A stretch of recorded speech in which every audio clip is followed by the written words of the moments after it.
আসলে নবীর ভালোবাসা সাহাবায়ে কেরামের প্রতি, আর সাহাবায়ে কেরামের ভালোবাসা নবীর প্রতি হলো আসলো। এর লাগি আল্লাহ তাআলা তাহাদের শানের মধ্যে নাযিল হলেন রাদিয়াল্লাহু আনহুম ওয়া রাদু আন। ও সাহাবায়ে কেরাম হল, তোমাদের প্রতি আমি আল্লাহ খুশি, তোমরা আমার প্রতি খুশি হও। সুবহানাল্লাহ। আর হল সুবহানাল্লাহ।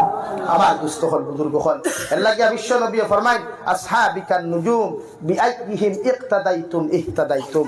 ও আমার উম্মত হল, আমার সাহাবায়ে কেরাম হল আকাশের তারকার মতো, আকাশের তারকার মতো। একজন সাহাবীরে যদি কেউ ইক্তেদা করিলাও, একজন সাহাবীরে যদি কেউ অনুসরণ করিলাও, এরা দুনিয়ার জমিনে হেদায়েত প্রাপ্ত হইবে। হোক সুবহানাল্লাহ। আর হই সুবহানাল্লাহ। আমরাও সাহাবায়ে কেরামের লাগে কিয়ামতের দিন জান্নাতে এটা আমরা দিয়েছি ইনশাআল্লাহ, সব জান্নাতে এটা ইনশাআল্লাহ। নারে তাকবীর।